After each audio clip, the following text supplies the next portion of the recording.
So the question is, what does being a sustainable brand really mean? What does it really mean? Well, I'm here to share with you an answer to that question. Being a sustainable brand really means being a sharing brand. And I'd like to ask all of you a question.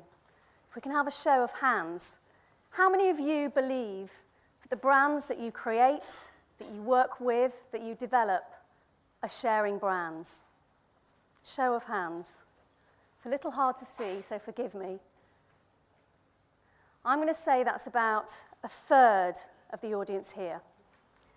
And what that means is that we have a lot of work to do. Because every single person in this room, has the power to change the world through sharing. We all know, and we've discussed it endlessly, that the world is in financial, environmental, and social crisis. But what's wrong with the world, very simply put, is that there's a shortage of sharing. And sharing is the simple solution to our most complex global problems. Because what we see is that what we have is a sharing gap.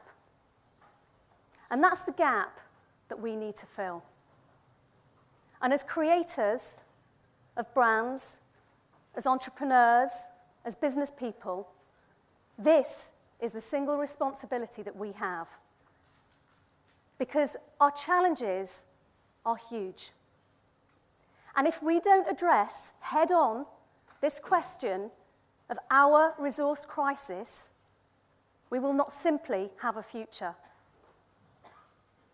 And when you consider what we're facing, a growing population, 3 billion more people to join us by 2050, and a planet of finite resources, we are going to have to share to survive.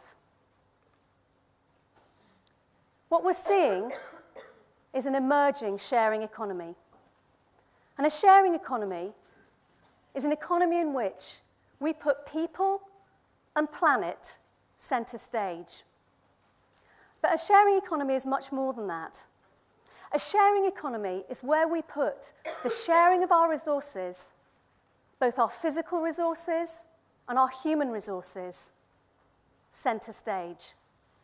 Where we, as entrepreneurs, as business people, actually share and use our businesses and develop business models that are based around the sharing of these resources. And why? Because we can't call ourselves sustainable brands unless we're sharing brands. And we need to look at this business gap. We need to consider, what is the traditional way of working? Where we're siloed. We don't communicate enough with each other. We've heard comments about the importance of internal communications, which I agree is at the heart of a sharing brand. Because if we are working in silos and we're not collaborating within our companies, and we're not collaborating externally, then we can't claim that we are sustainable, because we're not sharing our resources, both our human resources and our physical resources. Because although our resources are finite, there's one resource that isn't finite, and that's our sharing potential. We have unlimited sharing potential. And what we need to do is we need to consider how we can build our businesses around the sharing of resources. And this is absolutely critical. We need to be thinking about, if we are going to continue to sell a message of buy more new goods, we have to consider the impact of that. And every single person in this room has a responsibility to consider and to build into their business models how they're going to share the life cycle of resources, because that is the imperative. And nobody can claim that they are building a sustainable brand unless they are doing that. The message that we need to be selling is the sharing message. We've been hearing about glamour greens. We've been hearing about creating this desirable future. Well, this is a desirable future. And that's the message we need to sell. Because sharing is smart. Sharing is about smart business. My background is in broadcasting. I worked as a media entrepreneur for over 20 years, launching production companies in the US and in the UK. And one thing's for sure is that sharing businesses are the most efficient businesses. They're smart because they maximize every resource that they have, both physical resources and the talent that many of us don't know we have within our companies. And that's what we need to consider, how we're going to maximize that human potential, that human sharing potential, and sell a better message. So my question to you in creating these sharing brands is, how exactly are you sharing? Are you sharing through your supply chains? Do you consider, for example, working with social enterprises as suppliers? Do you consider, for example, how you are going to deal with this whole issue of consumption that we're hearing about?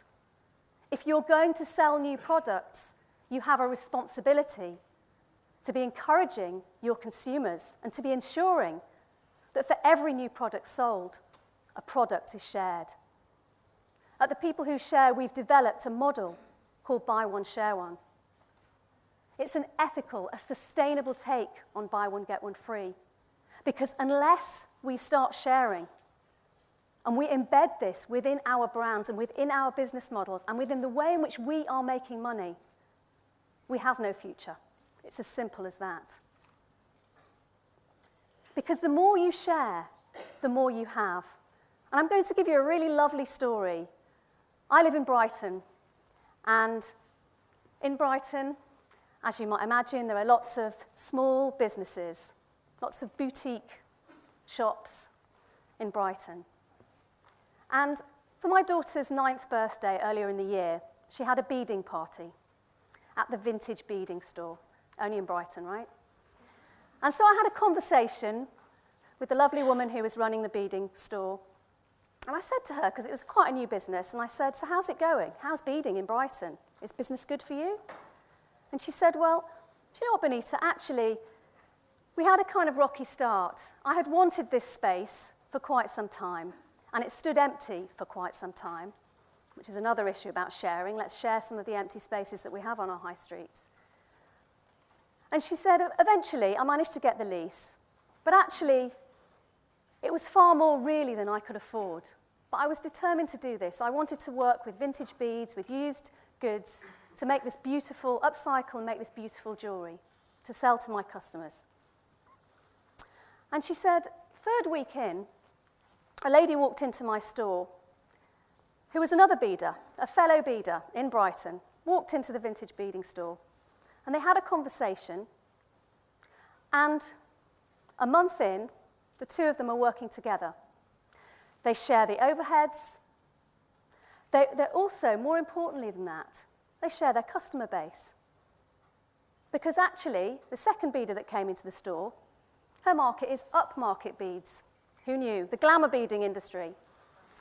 And that's really interesting when you start to look at the potential of collaboration from a business perspective. Because what these two women have, and now there is a 3rd beader in the mix, is any customer that is interested in any kind of beads whatsoever that walks into that store, one of them is going to be able to help them. And that's a lovely story of local collaboration happening in a small business. Just think about the power of that with big brands and with big business, what we could be achieving if we were working together. And this is really at the heart of it. This is the message that we need to be selling. And if people take away one thing, this is it. We need to sell this message about sharing more. We need to sell a message that says, buying vintage and buying used goods and recycled goods and upcycled goods, that's glamour green. That's what that is. This is a desirable lifestyle, and it's a smarter lifestyle. 18 months ago, I founded the People Who Share on a mission to get the world sharing. And I pledged to myself that change had to start with me. And change has to start with every single person sitting in this room, because one thing we have the power to change is ourselves. I now personally save £20,000 a year through sharing, the sharing of resources. I don't buy new goods. I buy goods that have been pre-loved and then are loved by me. And actually, when you consider the potential positive impact each one of us individually could have if we were to take but a small step towards sharing. Because sharing is about creating real value. It's about creating shared value, but it's about creating real value. Because it's true, who shares really does win. And I would like to say to you, over the next 2 days, while you're at this conference, you're going to be hearing some phenomenal insights. We've already heard some incredible perspectives being aired. But I want you to consider, how could you share in your business? What could you do? How can you look at your supply chain? How can you look at your strategies and develop strategies that are around the sharing of resource? Because every single one of us has sharing potential. And let's maximize that. And let's get the world sharing and demonstrate that through business, we do have the power to change the world, because we really do. I'd like to leave you with a short video that demonstrates the benefits of a shareable lifestyle. Thank you for sharing.